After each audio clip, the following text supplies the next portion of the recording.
Hello everyone, I am doctor Anshu. आज हम present continuous tense के बारे में जानेंगे कि आखिर वो कौन कौन सी परिस्थितियां हैं जब हम प्रेजेंट कॉन्टिन्यूस टेंस का यूज़ कर सकते हैं।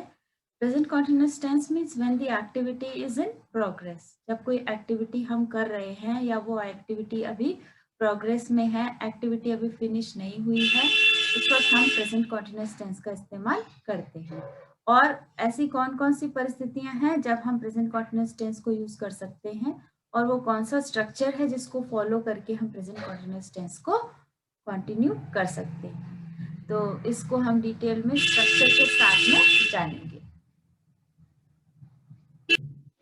Present continuous tense means the activity that you are doing at that particular moment. That means the activity is in progress, activity hasn't finished yet। अभी एक्टिविटी चल रही है, एक्टिविटी फिनिश होने में अभी कुछ वक्त है। और ऐसे बहुत सारे एडवर्ब्स ऑफ टाइम हम लगाते हैं जिससे कि हमें पता चलता है कि हम प्रेजेंट कॉन्टिन्यूस टेंस में है, यानी एक्टिविटी कंटिन्यू है। First of all, we'll know how to form the present continuous tense. What is the structure that we need to follow if we are studying present continuous tense? Present continuous tense is formed with the subject plus present participle form. ing के साथ यदि हम verb लिखते हैं तो उसे हम present participle form कहते हैं। और the main verb and the present continuous tense of the verb to, be, am, is, are। और ये वाले सारे इस आर को हम मेन वर्ब के साथ में हमेशा हेल्पिंग वर्ब के तौर पे लगाएंगे और वर्ब को हम प्रेजेंट पार्टिसिपल के अंतर्गत रखेंगे। आप यहाँ पे एक एग्जाम्पल देखेंगे तो आपको समझ में आ जाएगा। सब्जेक्ट है यहाँ पर आई और इस आर हमने लगाया है, आई के साथ एम लगाएंगे और प्रेजेंट पार्टिसिपल वर्ब हम यहाँ पे इस्तेमाल करेंगे जो हम आईएनजी के साथ वॉच को लगा रहे हैं, वॉचिंग टेलीविजन। और हम देखेंगे कि इस तरह से जब हम किसी स्ट्रक्चर को, सो ये रेस्ट ऑफ द सेंटेंस आ जाएगा। Television, you are watching television. If you are saying he or any singular noun, then he is watching television।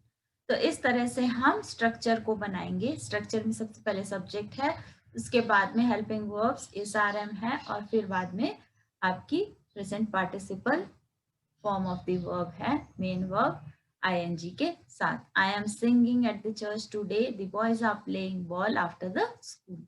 सो इस तरह के स्ट्रक्चर्स को हम प्रेजेंट कॉन्टिन्यूस टेंस में डिनोट करवाते हैं, या प्रेजेंट कॉन्टिन्यूस टेंस में ऐसी एक्टिविटी आती है जो कंटिन्यू है, अभी चल रही है, यानी आप अभी टीवी देख रहे हैं, आप अभी सिंगिंग। और आप ऐसे भी बहुत सारे स्ट्रक्चर्स देखेंगे जो आपके फ्यूचर प्लान्स भी होंगे जिनको आप फ्यूचर में कर रहे हैं, या कई ऐसी भी एक्टिविटीज है जो आपकी पास्ट में प्रोग्रेस थी, अभी प्रेजेंट में भी कंटिन्यू है, और हम उनको किस तरह से प्रेजेंट कॉन्टिन्यूस टेंस में डिनोट करें।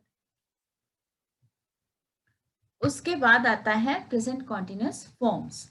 The present continuous is formed using, as we had already discussed, is, are, am and participle.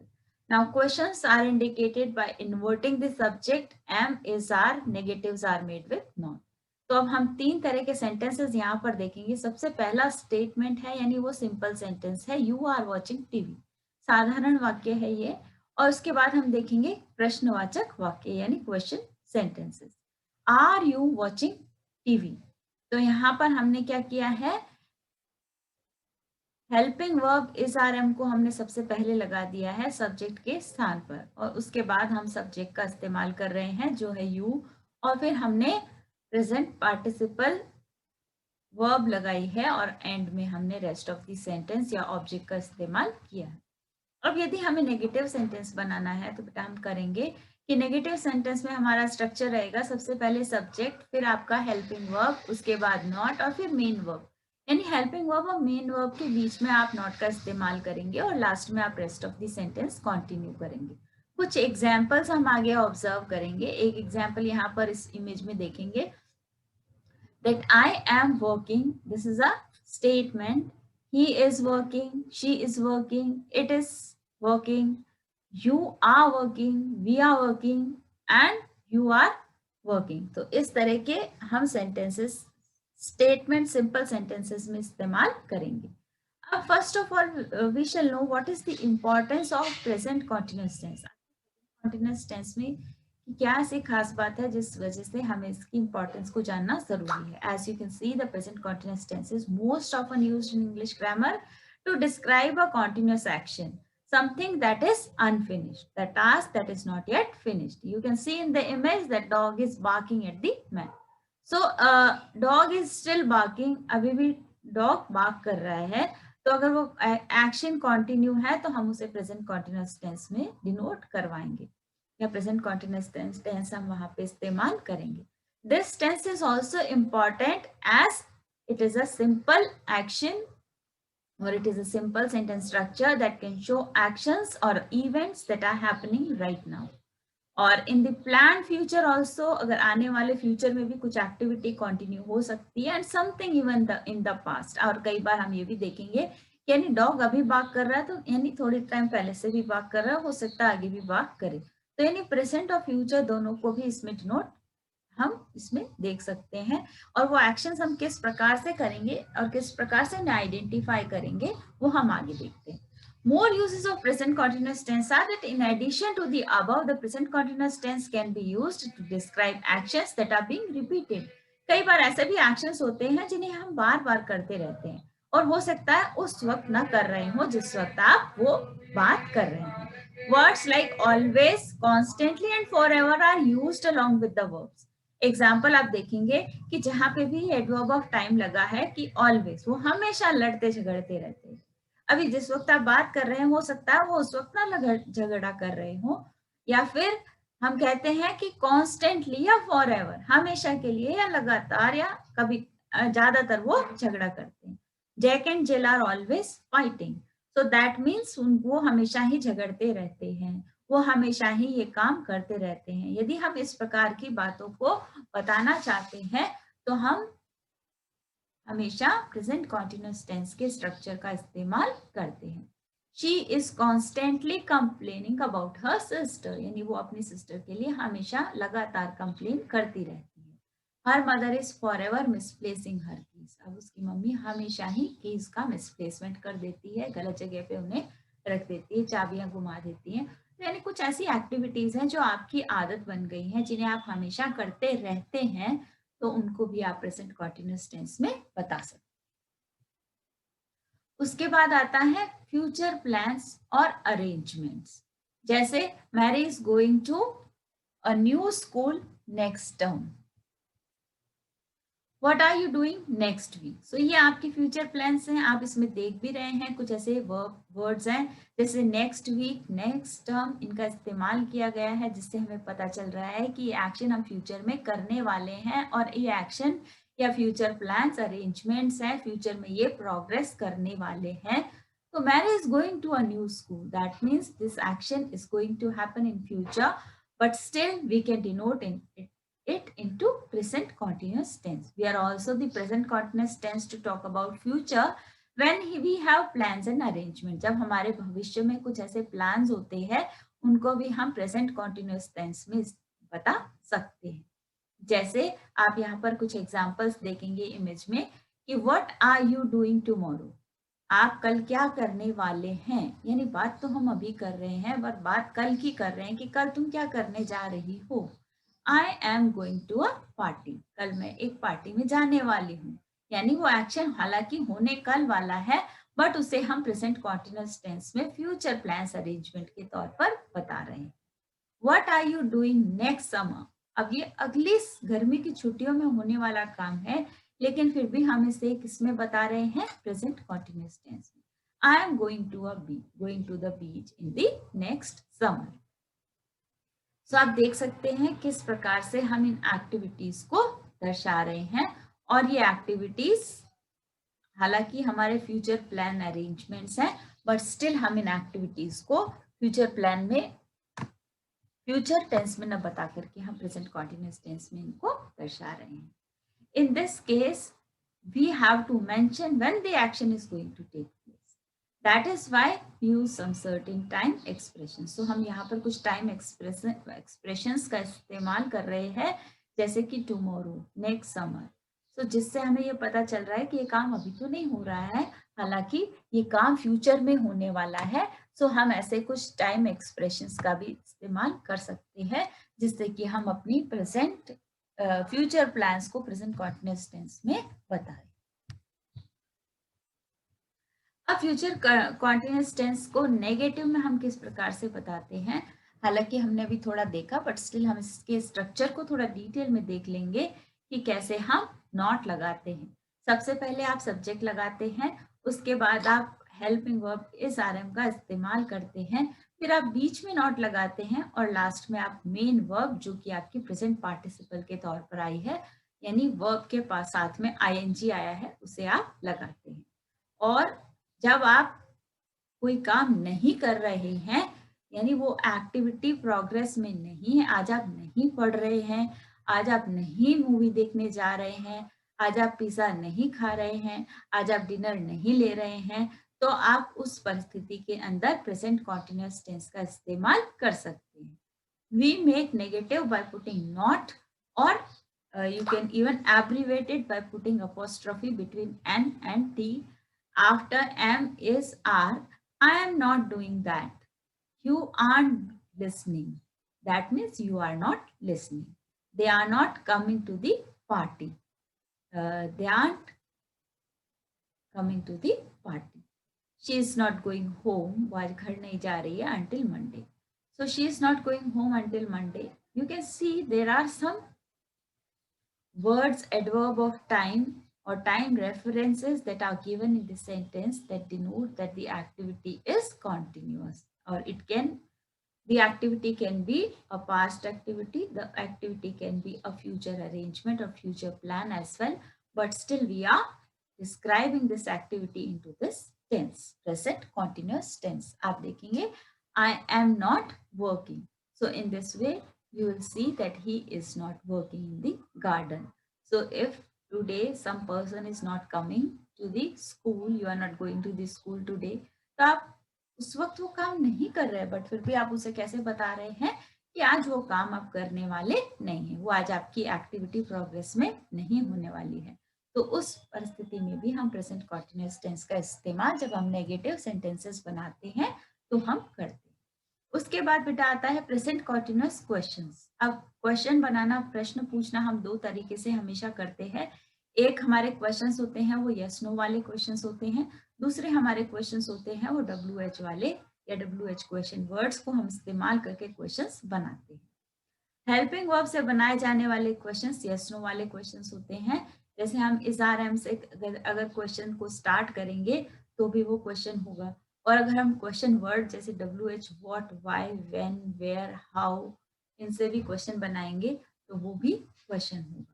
दो तरह से हम प्रश्नों को पूछ सकते हैं, और हेल्पिंग वर्ब से शुरू होने वाले प्रश्नों के उत्तर हमेशा यस नो में आते हैं, और क्वेश्चन वर्ड से पूछे जाने वाले प्रश्नों के उत्तर हमेशा पूरे दिए जाते हैं। आप यहाँ पे कुछ एग्जाम्पल्स भी देखेंगे जिससे आपको पता चल जाएगा कि किस प्रकार से हम क्वेश्चंस का इस्तेमाल करते हैं, हम कैसे कैसे क्वेश्चंस बना सकते हैं, या हमें हमारे लिए प्रश्न पूछने के कौन कौन से तरीके हो सकते हैं। हम we make questions by putting is rm in front of the subject. Subject से पहले यदि हम आर इस एम का इस्तेमाल कर लेंगे तो हमारे प्रश्न बन जाएंगे। आप देखेंगे एग्जाम्पल, यू सब्जेक्ट है और आर हमने हेल्पिंग वर्ब को उसके आगे लगा दिया है, यानी यहाँ पर स्ट्रक्चर क्या हुआ, helping verb plus subject plus main verb plus ING, और अगर आगे ऑब्जेक्ट है तो वो भी आप लगाएंगे, but don't forget to put question mark in front at the last of और at the end of the sentence. Are they coming to your party, are helping verb है, दे सब्जेक्ट है, coming main verb के साथ ING है, और to the party rest of the sentence है या फिर आपका ऑब्जेक्ट है। When is she going to, when is she going home, at the last don't forget to put question mark, last में आपको क्वेश्चन मार्क लगाना बिल्कुल भी नहीं भूलना है। What am I doing here, तो आप देखेंगे यहाँ पे दो मैंने नीचे क्वेश्चन वर्ड पढ़े, उसमें स्ट्रक्चर ये रहेगा, सबसे पहले आप क्वेश्चन वर्ड को लगाएंगे और उसके बाद आप हेल्पिंग वर्ब को लगाएंगे। Question word plus helping verb plus subject plus main verb plus ING, or at the last object, and don't forget to put question mark at the end if you are making question. तो यदि आप questions बना रहे हैं तो questions के साथ में आपको क्वेश्चन मार्क लगाना बहुत जरूरी है. There are some more examples such as I am eating. ये सिंपल स्टेटमेंट है. इसे अगर हम प्रश्न में परिवर्तित करेंगे तो हो जाएगा am I eating. यानी हमने हेल्पिंग वर्ब को पहले लगा दिया, उसके बाद सब्जेक्ट और फिर बाद में हमने मेन वर्ब को लगाया है ing के साथ. तो यदि हम इस प्रकार के परिवर्तन करते हैं तो हम देख रहे हैं कि हम किस प्रकार से प्रश्न बना सकते हैं, क्वेश्चन वर्ड का इस्तेमाल हम कर सकते हैं. अब अगर हमें वही सेंटेंस क्या बनाना है, क्वेश्चन वर्ड के साथ बनाना है, तो बनाएंगे पहले क्वेश्चन वर्ड और फिर हेल्पिंग वर्ब और उसके बाद सब्जेक्ट और फिर मेन वर्ब ing के साथ और लास्ट में क्वेश्चन मार्क. तो आप देखेंगे व्हाट एम आई ईटिंग. तो इसका पूरा अगर आप इसको नेगेटिव फॉर्म बनाएंगे तो भी आप देख सकते हैं कि आई एम नॉट ईटिंग. तो वाक्य एक ही है, उसको हमने दो तरह से उसका प्रश्न बनाया. जैसे हेल्पिंग वर्ब के साथ एम आई ईटिंग, तो इसका आंसर आएगा यस आई एम ईटिंग, और आएगा no I am not eating. तो आप यस नो में ही इसका आंसर पाएंगे. लेकिन आएगा what am I eating, then you definitely explain कि आप कौन सी डिश उस वक्त ले रहे हैं, खा रहे हैं. और अगर नेगेटिव सेंटेंस आप बनाते हैं तो आएगा आई एम नॉट ईटिंग. इसी प्रकार से अन्य वाक्यों को You are crying, are you crying, why are you crying, and negative sentences you are not crying. इसी प्रकार से कुछ और एग्जाम्पल्स हैं. जैसे he is going, he यहाँ पे सब्जेक्ट है, is हेल्पिंग वर्ब है और going यहाँ पर मेन वर्ब के साथ में आपने ing लगाया है. इसी प्रकार से अगर हम इसका प्रश्न बनाएंगे तो प्रश्न कैसे बनेगा, is he going. और अगर हम क्वेश्चन वर्ड के साथ प्रश्न बनाएंगे तो बनेगा वेयर इज ही गोइंग. और इसी तरह से शी इज अराइविंग, वो पहुंच रही है, क्या वो पहुंच रही है. Is she arriving, when is she arriving, वो कब पहुंच रही है. It is sleeping, is it sleeping, why is it sleeping. We are living, are we living, और why are we living. They are arguing, वो बहस कर रहे हैं. आर दे आर्ग्यूइंग, क्या वो बहस कर रहे हैं, तो आएगा आंसर यस और नो में. और वाई आर दे आर्ग्यूइंग, वो बहस क्यों कर रहे हैं, तो उसका हमें पूरा कारण बताना पड़ेगा.